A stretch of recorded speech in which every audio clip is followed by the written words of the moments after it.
Barka da shigowa wannan tasha ta binadamtech na YouTube channel. Idan wannan ne farkon shiga bidiyon nan, ka danna mana alamar subscribing sannan ka danna alamar ƙararrawa. Ba tare da bata lokaci ba, wannan bidiyon zan nuna muku yadda kake samun kuɗi in dollars.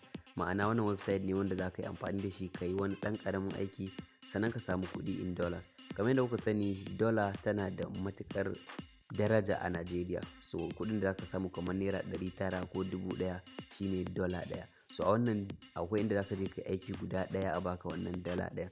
So ku biyo mu a cikin wannan bidiyon domin ku ga yadda abubuwan suke. So da farko wannan shine website din hiretalents.com, shine website din da zamu yi amfani da shi a matsayin ka na wanda zaka yi aiki wato macro job.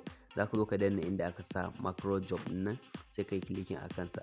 So idan sabon register ne kai ko baka taɓa yin register ba, zaka je ka nemi inda aka sa register sai ka register. Waɗannan sune ayyukan sune kamar macro job da suke cikin wannan website din.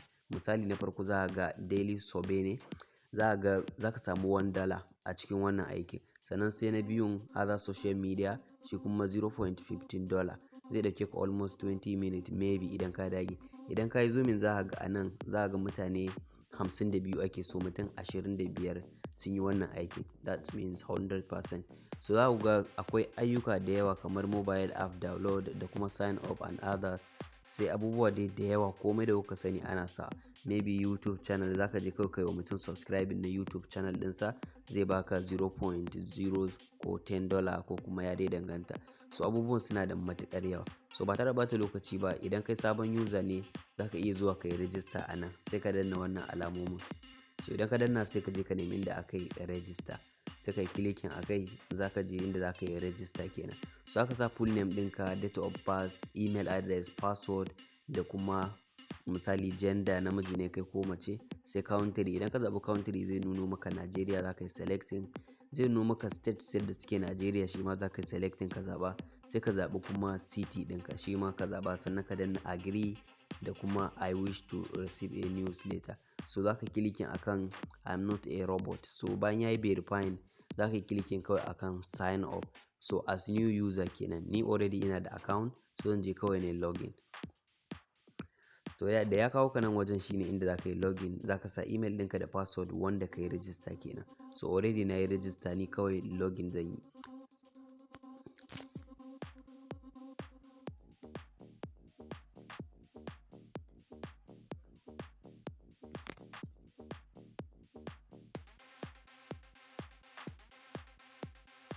Yes, I'm not a robot. Click on login. Yes, to zaka ga nan shine na yi login successful kenan. So ga su nan kamar yadda na faɗa muku, waɗannan duka macro job ne. Inda ka dage kai focusing akan abin ka mai da shi aikin ka, yadda mutane da yawa suke fita su samu kuɗi, kai ma haka za ka samu a nan. Duk abin da aka ce ka yi shi za ka yi.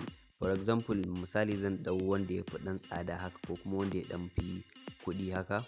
Misali kamar mai 41 ɗin nan ko mai 45 kai misali. So aka yi clicking akan shi ne za ka ga download the app plus install, za ka yi clicking a kansa. Za ka ga aikin mutum 4 ake bukata, almost mutum 3 sun yi aikin kenan. Yes, to wannan shine kamar misali complete yanda aikin yake. So download the application and install it. So za a baka $0.45. Misali the pound to be added to your maybe balance kenan. So zai dauke ka maybe 5 minutes. So ya danganta da adadin saurin aikinka. Sannan ana buƙatar mutum 4, mutum 3 sun yi, kaga that means sauran slots ɗin mutum ɗaya kenan ya rage.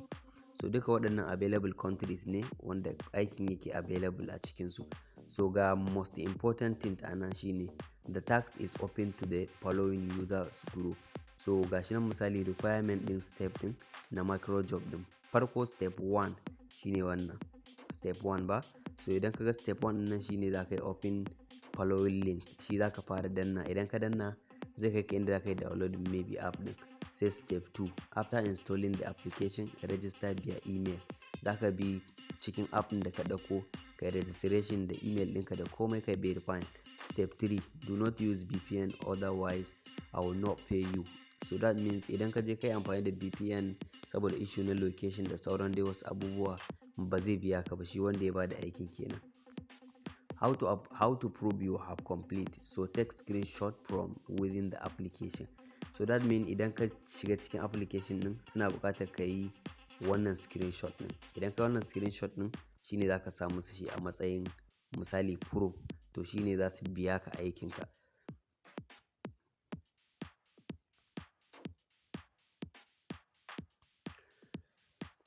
So sai inda zaka ga account balance ɗinka, misali nan za ka ga 0.00 ban yi aiki ba, iya aiki guda ɗaya ne kasancewar ina samun wannan misali application na ce barin sanar da sauran 'yan uwa.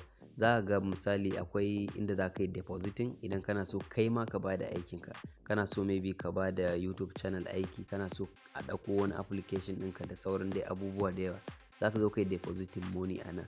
So misali haka yi clicking $5 ko $10 kuɗin da kake so ka sa a cikin wannan website ɗin.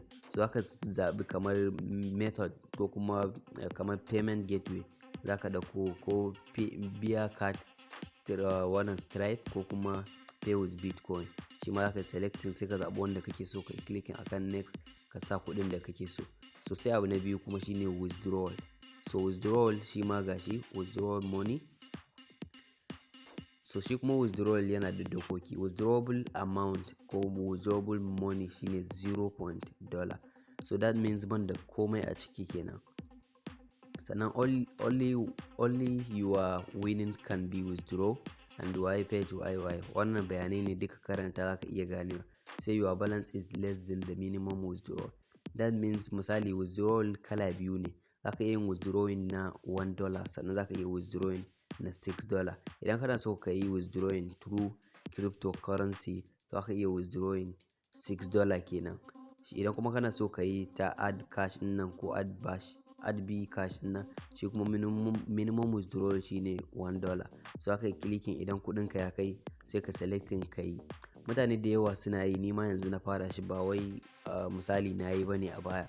Yanzu na buɗe account ɗin na ce bari na bidiyo saboda YouTube viewers ina. So idan ka dage, idan ka ga wanda yake yin video content ya ɗoro maka wani abu da ya shafi ɓangaren abin da zaka samu kuɗi a online, kar ka yi tunanin shi 0.1 abu dollar shi ma ba aikin yake ba. Kowa da ka gani akwai abin da ya zaɓa a rayuwarsa yake yi wanda zai kawo masa kuɗi.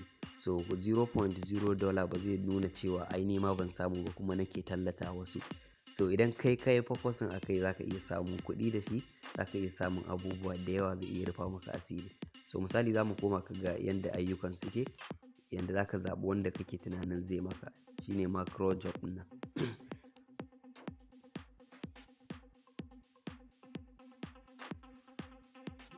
Yes, to ga suna kamar yadda kuka gani zaka je ka karanta duk wani dokoki da ake buƙata.